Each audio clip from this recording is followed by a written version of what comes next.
before, but I'm going to say it again. I think I first became aware of Teo when I saw a video online, and I just could not stop laughing the whole way through. And it was a video of a seminar he presented to a group of art students at the art school in Wellington, at Massey. And how to make money from art.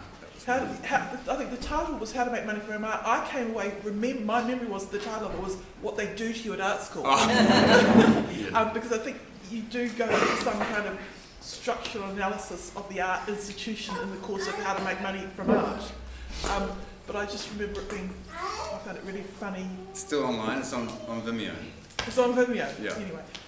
Anyway, Teo, for the second year now, has accepted my invitation to come and present to you about how to make money from art and what they do to you at art school.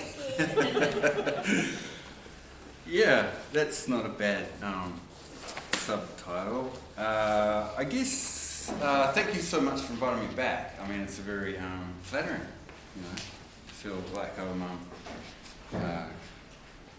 a tire of attraction, I guess is the metaphor. I would like to hand out this real quickly. This is my latest greatest achievement. This might be me peaking. So I'd love to share this moment with you. This is a magazine that I've produced with the Weve Brewster Art Gallery.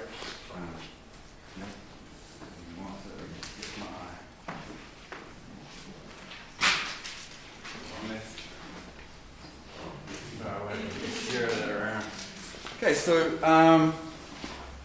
can I use this whiteboard? Yeah, it's Yeah. So, yeah, the Weve Brewster $20,000 publication. I got paid $4,000. It took me 2 years to make, which is quite painful. But the organisation has been going through a lot of heave-ho and internal strife. As maybe some of you are aware of that, they've recently gone to user pays, which is an entry fee. They've also opened the Lenlai Centre, and so that's kind of become quite a complex institutional issue with which comes first, the Contemporary Art Gallery or the Lenlai Centre, and at the moment they're trying to balance it out, and it's a bit of it seems like it's quite difficult because communication with this organisation was incredibly difficult. However, got the publication done, and it's an ambitious piece of propaganda. Yeah, that's it. And I've been engaged in propaganda, marketing. For as long as I can remember now, it feels like that is what art is, and it's definitely what I do. And why?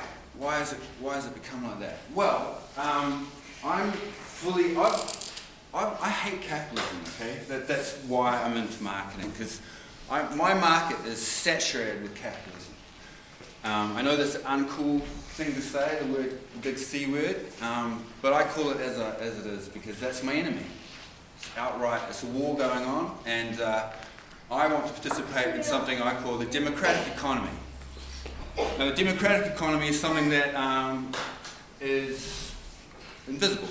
It's not promoted the way capitalism is promoted in every billboard, every piece of saturated commodity that you can imagine. Democratic economy is your welfare, your health system, your education systems, your state institutions. These, I believe, have a very powerful wing of propaganda called Creative New Zealand and New Zealand On Air. But you would never know them as such a thing. So that's what they are. They are propaganda agencies on behalf of us, the citizen. And they are supposed to be promoting the values of democracy. Transparency and free speech are obviously the most hard-hitting values that capitalism is at war with. Absolutely at war with. So I believe that Creative New Zealand and New Zealand On Air have failed us massively by not linking their activities with transparency and free speech. Instead, what they've done is they've assumed a capitalist position, which is they always say,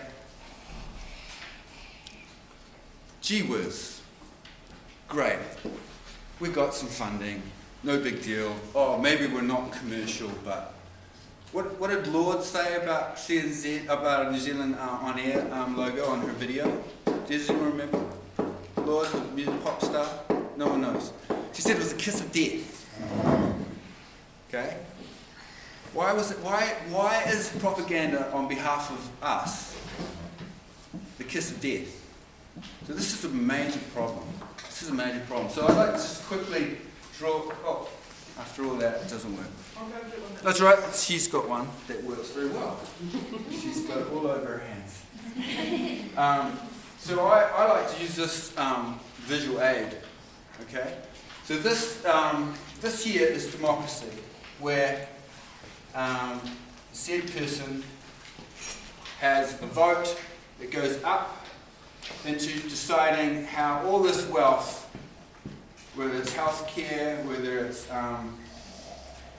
roads, we have shared wealth, blah blah blah. We get to decide how that is spent by participating in democracy. Now, capitalism takes that shared wealth and shifts it to the 1%. Can we see how these are in opposition? Brutal opposition. Opposition. At war with each other. At war. This wants to annihilate this. And this is going, whatever, don't even register. Whatever, take all our great shared wealth and just capitalize it. Turn it into private businesses. And that's what's going on over and over and over. So, what the hell does this have to do with me and my art practice? Well, here I am. Oh, it's a whole page of newspaper, okay? Dominion Post or something, back in 2010. I'm an artist who's, if anyone's read your massive reading that, what was it called? Why Art is Poor? Yeah. I asked people to look at a particular section called Market Devalues Art. And there's some interesting concepts in there about the gift economy versus the commercial economy. And so I guess what you could say is that I've been involved in the gift economy, which is basically I work for free because they would say, because his hypothesis was that I will eventually be repaid by the market because of my street cred or my social credit or my I don't know how you would say it. And obviously a $20,000 publication like that could be seen as evidence of that kind of, I'm now starting to develop some kind of market traction. However,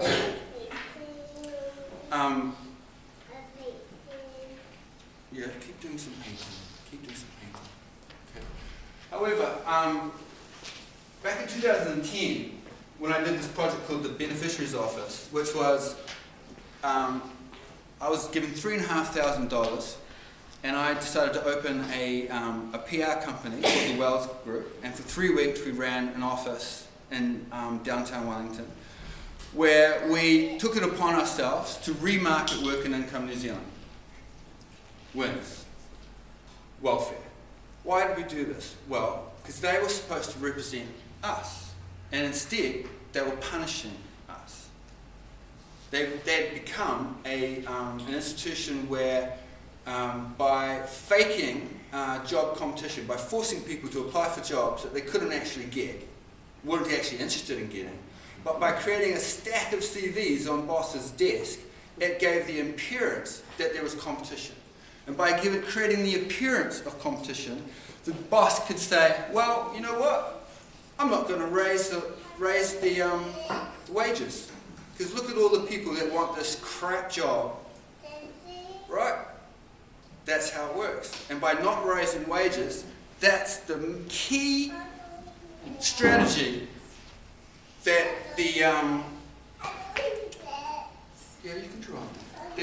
that the government has decided to control inflation. So by having a permanent army of unemployed people, it has to be around 6%, you can control inflation. So I was sitting here thinking, well, I'm getting beaten up as an unemployed person. Why? Because I'm helping control inflation? That's just not fair, and I will not stand for it. So I took it upon myself to remarket work and income in New Zealand as a positive thing, as something that supported alternative living, and that I actually pushed further, and I said that welfare should never be used as a punishment. You should never force people to get jobs. You should give them as much freedom as possible. Otherwise, we are building a prison. If we can't see people being free, we are all contributing towards a prison. It's a very simple equation. What are we all contributing towards? Well, we're a part of this capitalism, right? We're building this 1% prison, right? The big boss. Or are we in a democratic economy? By the end of today, I want to draw a line down this room, and I want you to decide. I want you to decide, are you going to be a capitalist, or are you going to join a democratic economy? Now, so back to this. Here I am, someone who's never really made any money from his work, because I've been doing this, what you call, what's it called? The gift economy, right? I'm just giving myself, and you will be expected to do this as students, as budding new artists. Just keep giving yourself away. And it is a good way of finding your community. People who like your work, when you give it away, might put it on your wall, and then, wow, you kind of exist in that way. Other people will see it, and it's a good way of advertising. Yeah, maybe that's how I got my $20,000 publication. But the point is that when I did this project, I got $3,500, and I was compared to projects that got $500,000.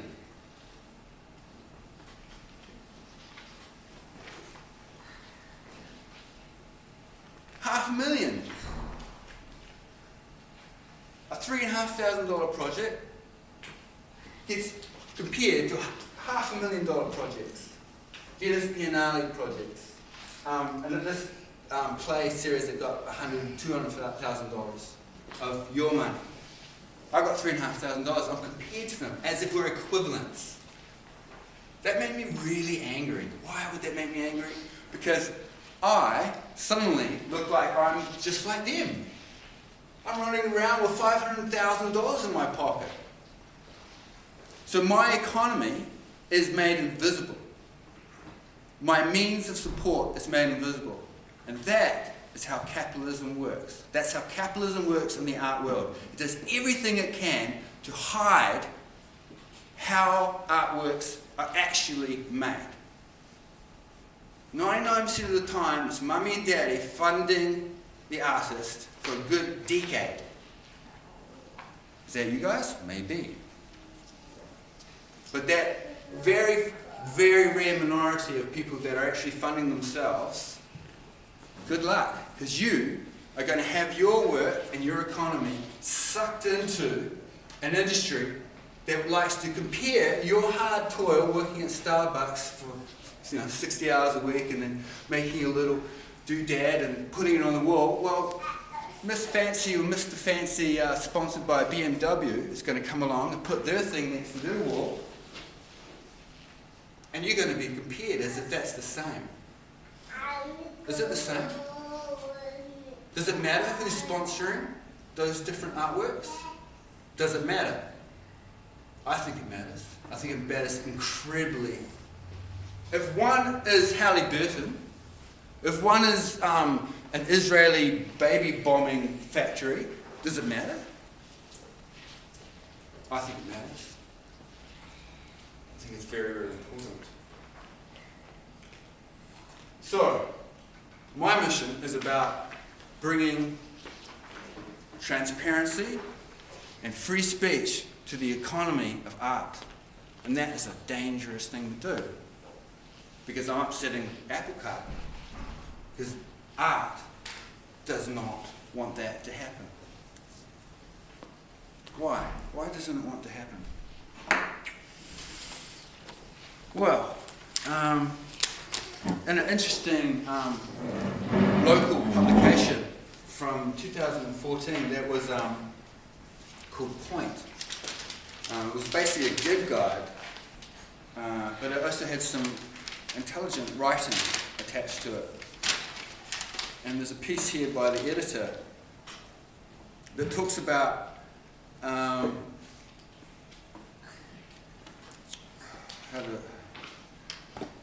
let me just read, and hopefully this will connect in some intelligent, brilliant way.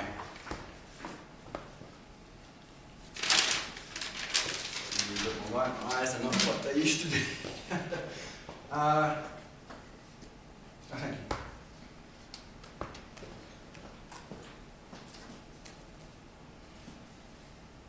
The situation is predicated on Adorno's not unreasonable assumption that the interests of the arts and culture do not coincide with the interests of society under any particular political regime, and that there are ideals, goals and values inherent to artistic and cultural endeavour that cannot necessarily be calculated, ordered or administered under the governing value systems of either economics or community, social, political good, of social cohesion or even physical health.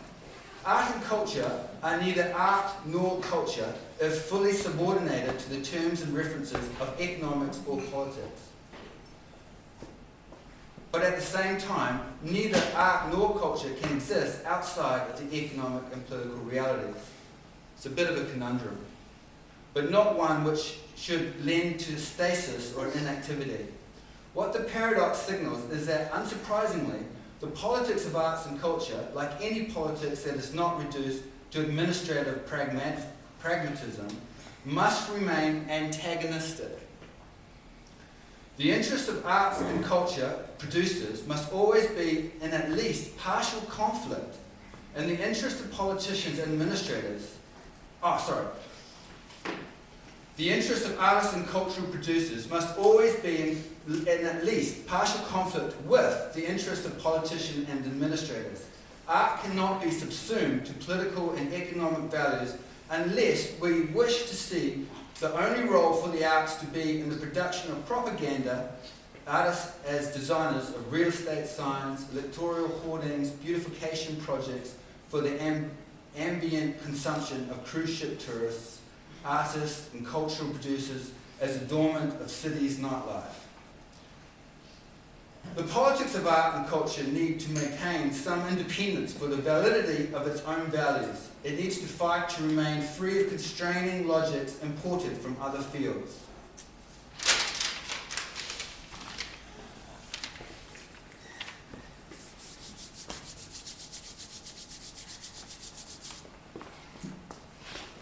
Yeah.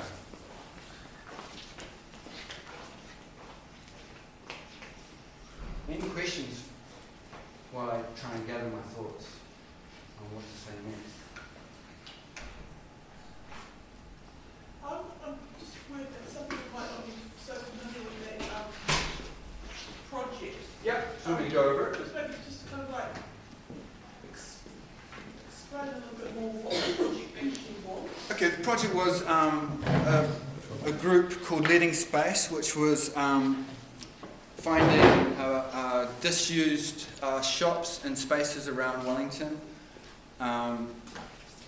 The premise was that they were better to be used. It's a gentrification project. It was like, you put some activity in a disused space and then it comes alive and becomes marketable and profitable again as something. So I was put into a disused office downtown in Wellington, and for 3 weeks we ran a PR company that was remarketing, working in New Zealand. We were incredibly successful. We were in papers, on television.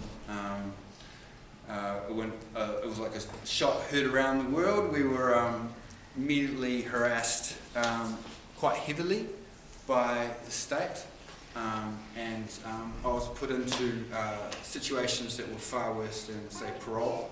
I had 21 meetings in 24 days, of 4-hour meetings of interrogations, where I was humiliated and my partner was humiliated repeatedly.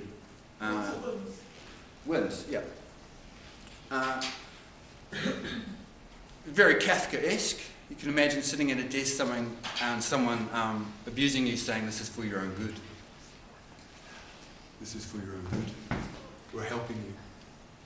This is called intensive training. This is what you need." Yeah. So, that lit a fire under me. Can I have one of the maps back? I'd just like to read from this, if that's okay. There's Kris Kross, when I was under that horrible pressure. Do you want to sit down on the... When I was under that pressure, I did things that I wouldn't normally do, which is reach out to my heroes on Facebook and look for support.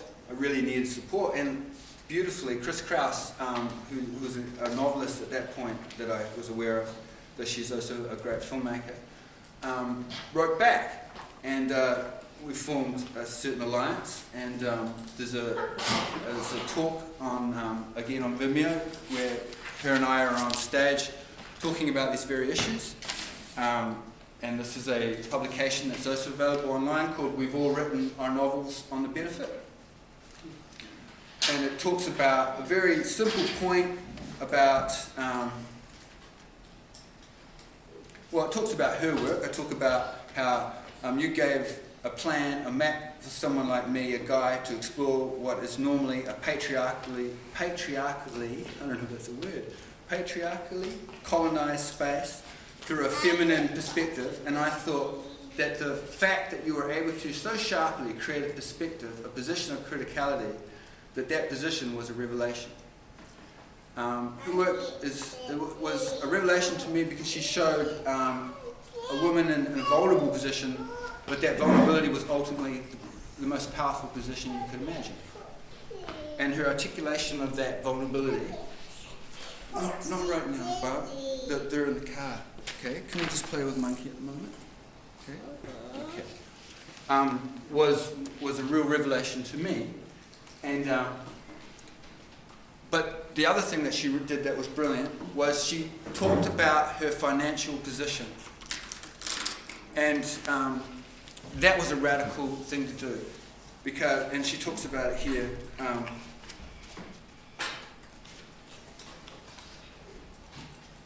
Now, here's Kris Kross saying, "People should always be transparent about where the money comes from because the art world does everything to conceal it."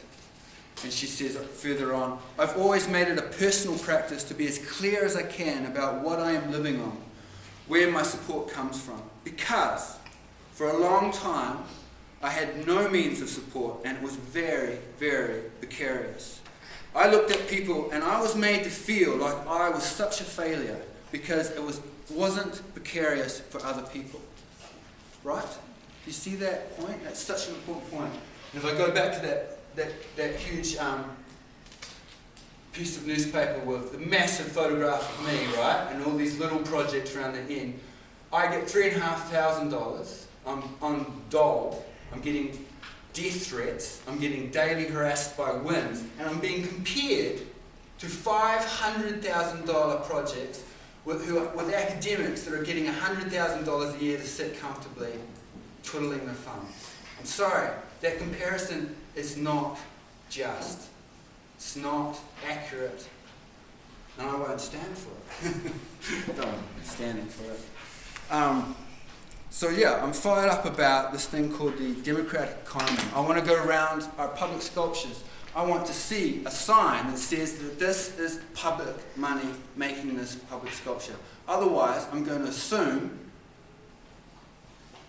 that Hallenstein's or Kmart or it's some ornament for the mall for us all to feel comfortable while we're consuming. Why can't I tell what's a public artwork and what's not just a commodity of these stores that are around it? This needs to change. We need a clear line drawn between democratic economy and capitalism. For example, Blue Oyster Art Gallery. Who's been there? Almost everyone?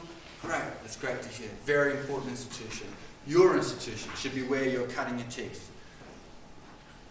Is it a public institution? Is it funded by us, the taxpayer? Who knows? Who knows? Does anybody know? One person. You actually all know, you just can't be bothered raising your hand because it's such an obvious question. Is that what it is? It's just so obvious? It's not obvious, okay? Mom and Pop walks past that gallery every day, they wouldn't have a freaking clue what's going on there. Wouldn't have a clue, wouldn't know that they are paying for that they are welcome to go into that. Now you might have heard of Enjoy Public Art Gallery. Have you heard of that? I started that gallery. It was called Enjoy Gallery, right? I came along and said, fuck that. It's called Public Art Gallery because we're getting, at the time, $2,000 a year to run a gallery for 6 days a week. It was ridiculous. We were gifting ourselves to the public for experimental art, for hardcore art. Okay? Now it gets $130,000 a year. It has professional employees. So they give you that money from Creative New Zealand? I believe so. So how does that tie in with the comment you made earlier on about Creative New Zealand being part of the capitalist? Exactly. I think the problem is that you have an organisation like Enjoy Public Art Gallery, and you think it's a clever logo. You think Enjoy Public Art Gallery is some kind of nifty craft with a, hey, wow, there it is, a public art gallery. No, it really is a public art gallery. You are paying for it. That's a major problem in marketing. It's a major problem in propaganda, state propaganda. The state apparatus, Blue Oyster, the city gallery, Dunedin D-pad, the wet tea bag, as I call it. Is it a public entity? Who knows? Who cares? The job of marketing to the public is so badly done, and it's so without the important principles of transparency and free speech. It's like, what are those things, transparent free speech? Why do you care about those? They don't have anything to do with anything. I don't give a shit. Those arguments aren't even made. And so maybe I'll round up with another argument that I'm making about university lecturers. Now this only applies to university lecturers. You're safe here in the Polytechnic because the law doesn't apply. But university lecturers are some of our greatest New Zealand artists, yes? Ed Owl, Peter Robinson, no, the list is on. No, I don't even think he works at Michael Patakowhai. These artists are undeniably successful, and I would say great because I'm moved by some of the work, so yeah, respect. However, have they represented their public role? Have they? Do the public know that they work for universities and that their job as artists need to be visible to the public as university lecturers? No. I bet the public, whatever that is, if we're surveyed, wouldn't even know they existed as university lecturers. They might have heard them as artists. So is that lying?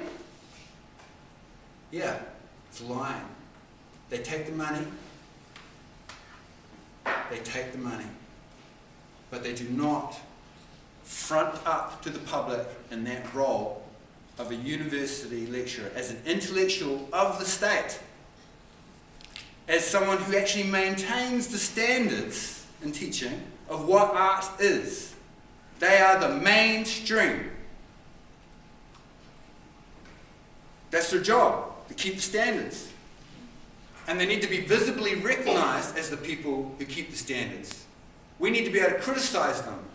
Are they visible in that role? No.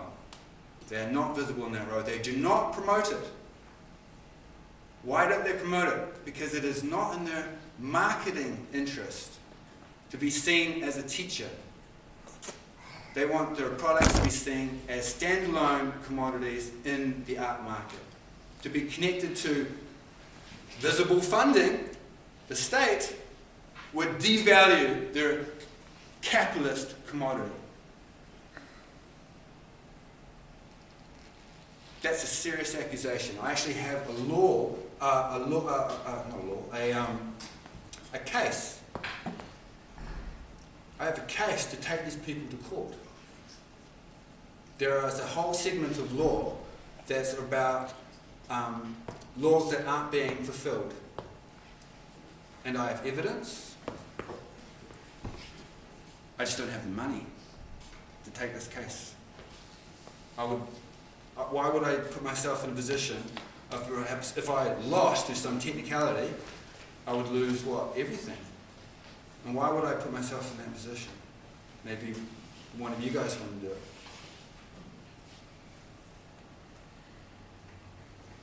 So sorry this is kind of heavy and bombastic, but this is my style. I quite like getting all passionate and excited about this stuff. Can I read a little bit from the Kris Kross essay, which is bloody excellent, if I may say so myself.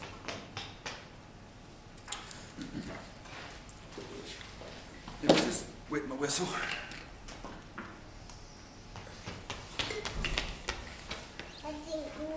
You want some water too, of course. You go. Okay, so for 3 weeks in October in 2010, Tao Wells famously set up offices in a central vacant Wellington building owned by the Wellington Company, which is, as per their corporate bio, a major player in the redevelopment of Wellington City's urban environment and historic places. Part performance, part real-life enterprise, Wells's project, The Beneficiary's Office, aimed to provoke dialogue about the existential nature of time, work and leisure, hyperbolically promoting unemployment and subsistence on public benefits as a positive lifestyle choice. The project successfully dramatised the national government's economic policy mandate of maintaining single-digit permanent unemployment as a means of suppressing wages in the hopes of stalling inflation.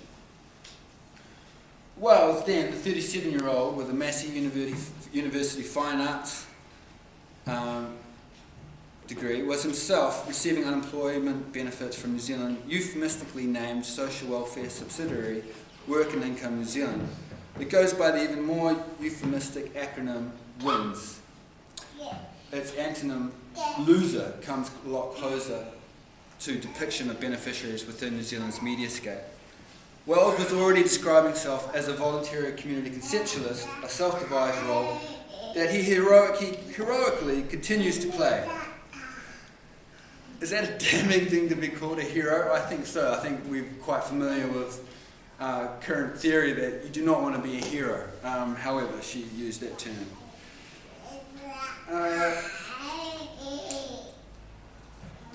This community conceptualism has little in common with social practice because it contains a recognition of finitude. Are we all familiar with the idea of social practice? Arts that fall into social practice? You know, the do-gooder, go to Guatemala, figure out how to purify water with some straw, and then bail off to your next, Venice Biennale.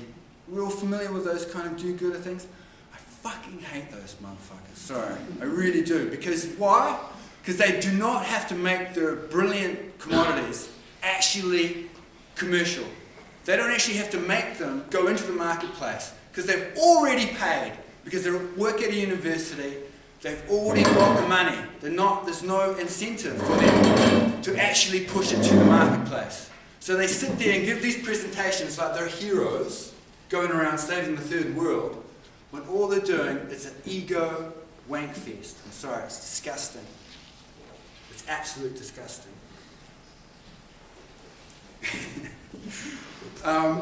Wells is a permanent member of the community that his work interacts with. She's saying I'm poor and I'm going to always be poor.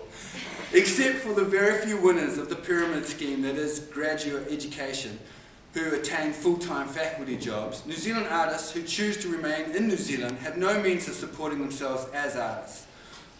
I found that to be true. Those without private wealth or spousal support, now I have had spousal support, so in my book, you would have noticed I've called it a co-op. That was a civil union co-op that I created with my partner. And that's one of my conceptual thrusts, is that anyone in a relationship, I highly, highly try and encourage you to declare yourselves a co-op. Use democracy to figure out how to share your wealth and figure out how to spend your profit. And to use that profit to promote that you are no longer a capitalist, that you are now a socialist economy. It is that simple. You don't have to wait for the revolution. You don't have to wait for anyone's permission. I know I should have brought Foxy. I'm really sorry about that. You can declare that socialist economy right now. I don't have it, though. I really don't have it. How about everything I've got in here to play with? You know, there's all kinds of interesting, dangerous things. You know, that might give me a couple more seconds. So that's a radical idea that I literally wrapped my historical content of 30 years of art in, this idea of you don't have to be a capitalist. You can immediately find out what your relationship is, your financial relationship. It's usually in partnership with something or someone, and talk to them, figure out how to share your wealth. Mine was time, and my partner had a job, so hers was money. And together, our profit was spent on raising children. It was a brilliant scheme, but unfortunately we've now separated. But now I'm trying to figure out that now that I'm living off the state on the DPB, maybe I can negotiate a new co-op with the state. Watch this space, I don't know if it's possible. But it's an idea. It's an idea, okay? It doesn't have to go through IRD. This is a conceptual idea, and the most important aspect of this idea is the ability to differentiate yourself from capitalism, because capitalism is the default invisible backdrop of all of our operations. We're all capitalists here, as far as I can tell. The only way you're not a capitalist is if you can differentiate yourself from that economy. And so by declaring myself in a co-op,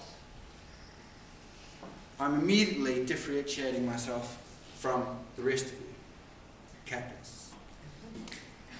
I'm sorry, but you need to know who you are and where you are if you want to know where you're going and where you'd like to be. Don't fool yourself. If you're not comfortable with being a capitalist, do something about it. And my suggestion is form a co-op with your other financial support. I